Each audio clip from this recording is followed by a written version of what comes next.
Takbo ko ng mayor ulit. Your Honor, sa ngayon, hindi po. Hindi na. What change your mind? Kasi sabi ng lawyer mo, tatakbo ka ulit mayor. Your Honor, haharapin ko po muna yung mga accusations po sa akin. Ninisin ko po muna yung sarili ko po. At para maging fair din po para sa mga constituents ko po na Alright. minamahal ko po. Very good. Okay, if I may proceed. SB General Pro Tempore. Corda. Sige. Yes. Alright. Yes, thank you, SP Pro Tempore.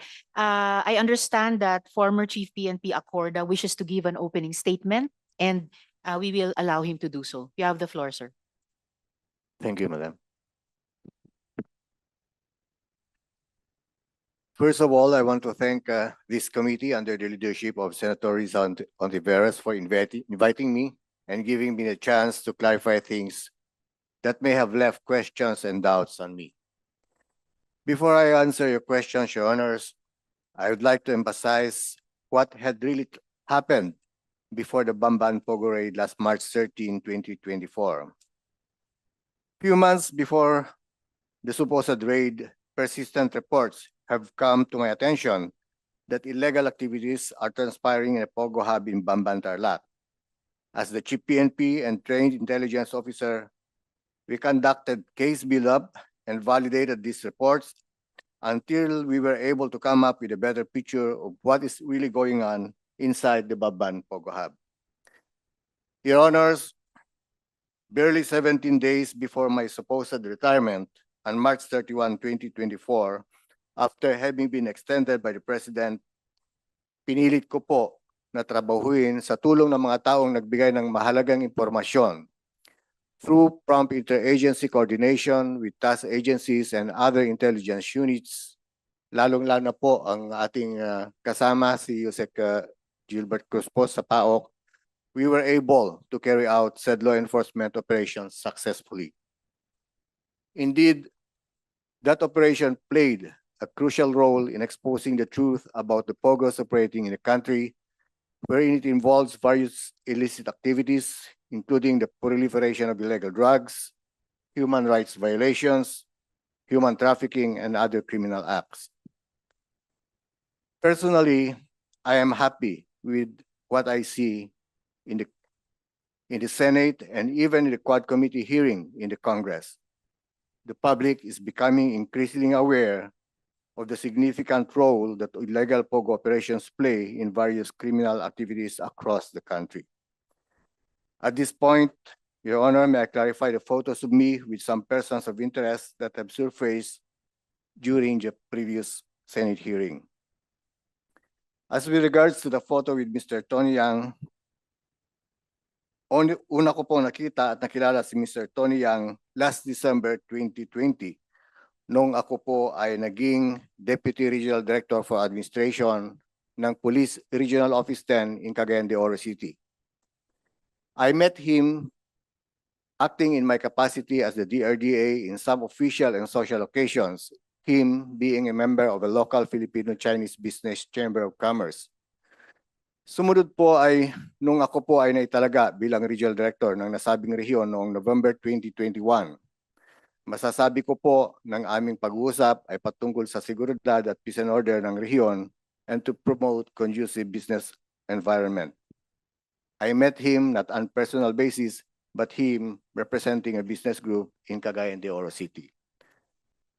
Honestly, Your Honors, during that time, wala pa akong natanggap na impormasyon patungkol sa warrant of arrest niya o wanted siya sa bansa o maging sa China. As Regional Director and Intelligence Officer, all my dealings with him were purely professional. With regards to the photo with Mayor Dong Kalugay and company, as to my association with Mayor Kalugay, if I remember it correctly, Your Honor, I first met him when I was assigned with the Directorate for Intelligence sometime in August 2022.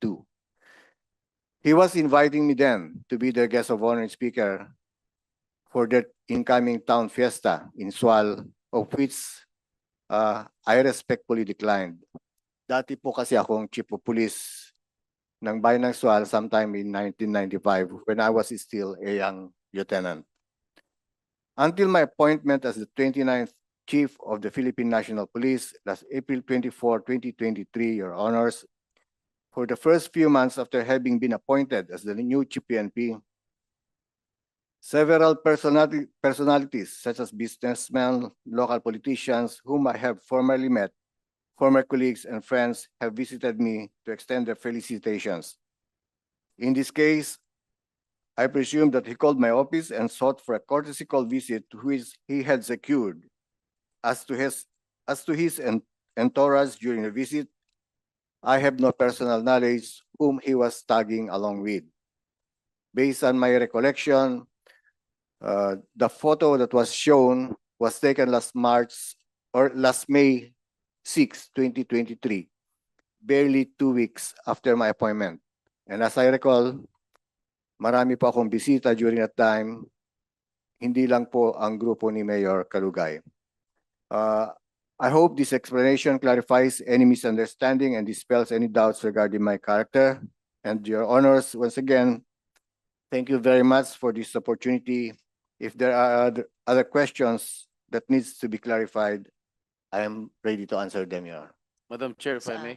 Yes, SP Pro Tempore, but before I call the SP Pro Tempore, una po, former Chief PNP Acorda, before my follow-up question sa inyong statement, at least importante po na ibinalita nyo sa aming komite yung naging papel nyo, leadership and approval of that successful raid in the Bamban Tarlac Pogo Hub. Dahil hindi po yon naunang lumabas dito sa aming pagdinig at para sa kaalaman ng ating publiko. Importante po yun at salamat po sa impormasyong iyon. So for follow-up questions, I'll call first the SP Pro Tempore. Sa sinabi ni Senator Risa, I would like to commend the former Chief PNP for initiating the second raid during his tenure as Chief PNP dito sa Bamban, together with the assistance of the PAOK TF. Am I correct? All right. General Acorda, how long did you know Mr. Tony Yang? At ano talaga ang pagkatao nito?